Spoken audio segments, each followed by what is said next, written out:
Okay, today we're going to show you how to change the brakes in a 2005 Ford Taurus. We'll just only do the front brakes today. They're a lot easier than the back.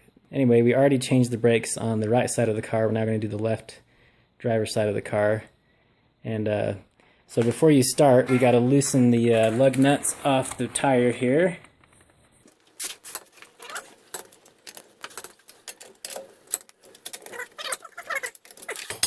Now you take the jack, the car jacked up, part of the frame where it's okay to jack the car up. How much can you jack it up, Dad? This is a small, inexpensive jack, so it can only jack up passenger cars. It's not big or strong enough to jack up a truck, but they have different size jacks you can buy. And I always think it's a good idea to put a jack stand underneath for added safety. Just because these four jacks have been known to fail and hurt people if you get underneath the car. So now that we got that jacked up and the car can freely move, or the wheel can freely move, we'll go ahead and take the rest of the bolts off. We can go do something else more fun, huh? Mm-hmm. This is fun too. Kind of, yeah. Kind of. I kind of like watching you. It's kind of fun to watch, huh? Mm-hmm. So you just get all these bolts off. Starting to get a little bit loose. Yeah, the whole wheel is going to come off soon. It's barely dangling there by that one bolt. Okay. So we take that off. Another thing you can do for safety is put the tire underneath the car, kind of as a second jack stand, so that, again, if the car falls, it's going to land on the tire and the jack stand, and you're not just relying on this jack here. So here's the caliper assembly, and we have, for this 2005 V6 Ford Taurus, it takes a 12mm socket to take these off. Take out the take off the caliper assembly.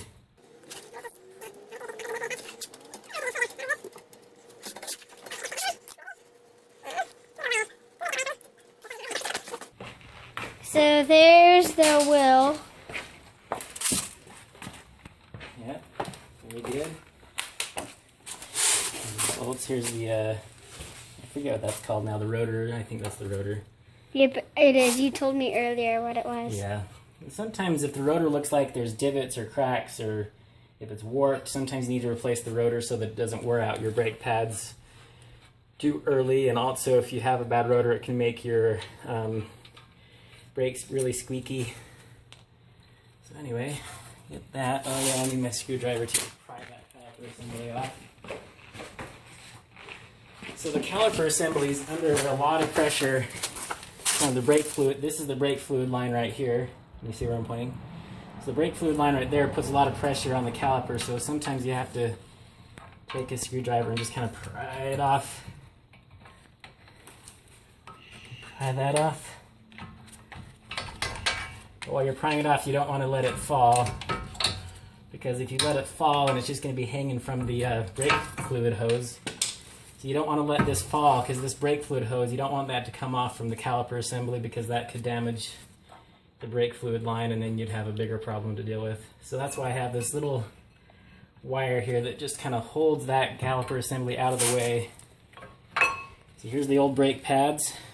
This side wasn't quite as bad as the other side of the car, but they're still getting plenty thin. Oh yeah. Getting really worn out, and here's these little back parts to them. And I'll show you the new brake pads in comparison. So here's a new one that we bought. It's a Duralast Gold brake pad. Is it better than this kind? I think it's about the same. It's just a brand new one, so it'll last a lot longer. But this color is different than that color. Because it's rusted. It's just old and rusty. So you can tell it's the same one, but one is brand new and one is much thicker. There's the thin one and thick. So this new one will add a lot of... These brakes were starting to get squeaky. That's how I knew they were needing to be replaced. So anyway, so I got the new brakes here, and then I have little brake tool like this, you can get these anywhere. I think I got this one at Harbor Freight, but they make better quality tools for this same purpose. But this a vise thing like this works really well also, but this one's too small.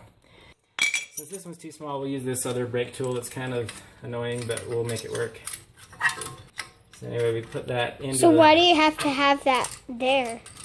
What does it do? So again, see how this piston is sticking out too far? Mm-hmm. With the new brake pads being way thicker than the old brake pads, there wouldn't be room for the brake pads to fit around the rotor. So you gotta squeeze this tight.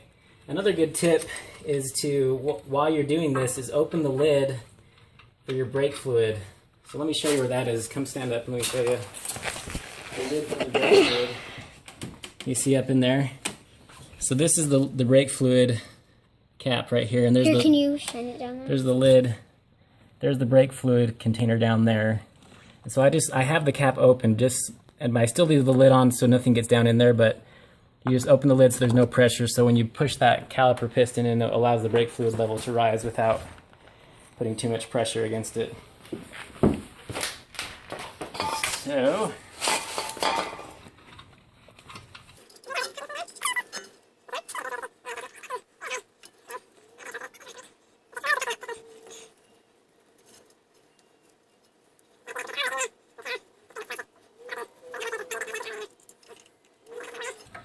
here's the downside about this stupid tool is it gets stuck on there like that.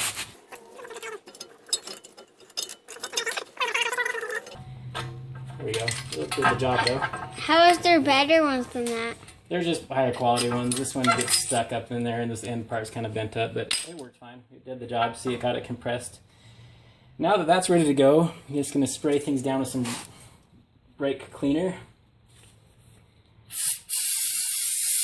It just gets off the dust, and you can stand back a little bit and stand up just so you're out of the way. So this does just kind of clean the brakes, the rotors and the brakes.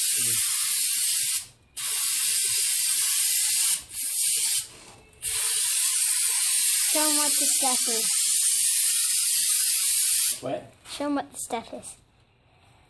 Brake cleaner from AutoZone. That's where I got the brakes too, by the way.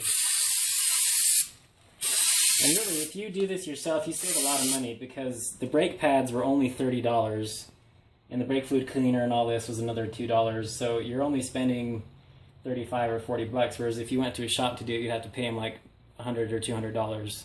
So you save a lot of money, and it doesn't take that long.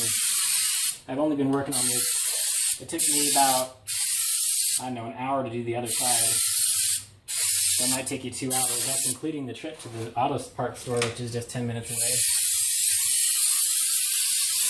From our place, the people that might be watching our video might not be in this place. Yeah, but they would there's a lot of auto parts stores that are usually close by. Okay, so I found the easy way to do this is just going to put the brake pad right there where they're going to rest against the rotor right there. I get the other brand new brake pad out, and I bought this little teeny packet of grease. You can tell I'm already been getting it everywhere. But anyway, this brake grease. But you don't want to get any grease on the rotor because that will make your brakes not work. You don't want to lubricate what's stopping the car. Where you're going to lubricate is on the back side. This is the brake pad side, and you want to lubricate the other side. Sorry, those fumes getting to you. So there's the, can you see it still? So put the brake pads on there first. And then I'll take a little bit of lubricant, and really the place where you want to lubricate is right here on the caliper. Lubricate there. Lubricate this. Lubricate everywhere on the caliper, and that's the main. So how does it stop the rotor from working? If you lubricate the rotor, then it won't. Then that's where the brakes have to squeeze to stop the car. So you don't want to get grease on there. But you do want grease on this caliper, so when you push the brakes, it doesn't make a weird kind of squeaky or chattering sound.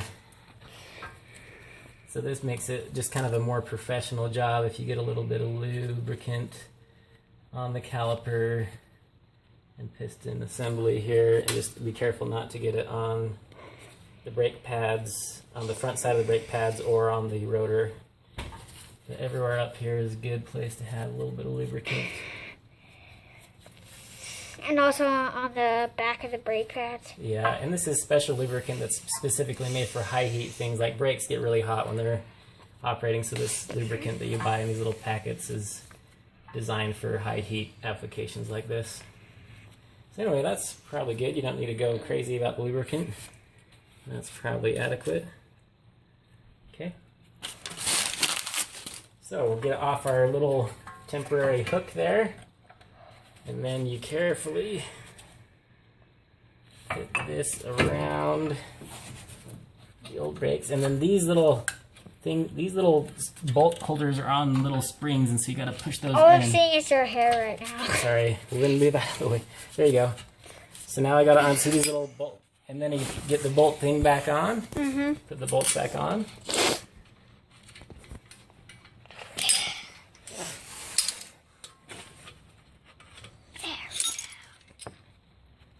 Here we go, put another bolt in there. It's kind of hard to do this from the opposite direction. I don't know if it's all the way in the right spot. And it's hard to film it. There we go.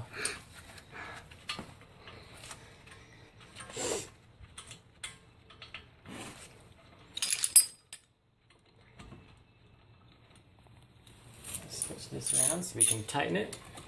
And there's specific torque values that you're supposed to use for these caliper assemblies so you don't over torque them. I'm not sure what it is for this car. You can look it up though if you want to be really particular. They were pretty tight when I took these off, so I'm just going to get into about the same torque value where they were. Pretty tight, so they're not going to come off, but you don't want to over tighten them either.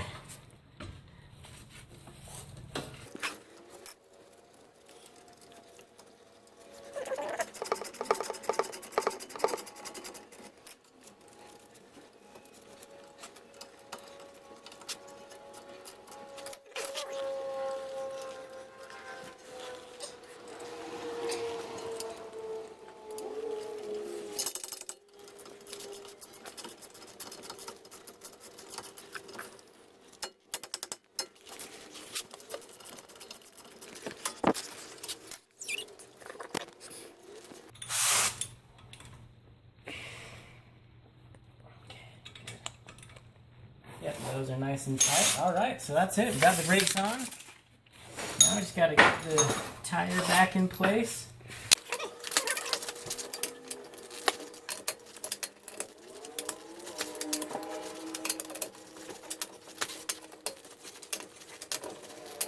So that's it on the brake job. So I went ahead and checked the brake fluid levels all the way to the top. Now it was low before, but now it's full just because the brake pads were so low. That's why the fluid was low. So it's not that the fluid is low, it's just that the brake pads were worn out. So I'm going to shut this now, look out. And before you drive your car, you want to pump your brakes to get any space out of the system. So you come in here and just pump your brakes. It kind of feels more loose than normal. Now it's tightening up again. What that does is repressurizes the brake fluid line, so you pump those brakes several times. Okay. Now I'm ready to start the car here. Get my keys. So now that I've pumped the brakes enough times to repressurize the brake lines, start the car. I'll pump the brakes a few more times.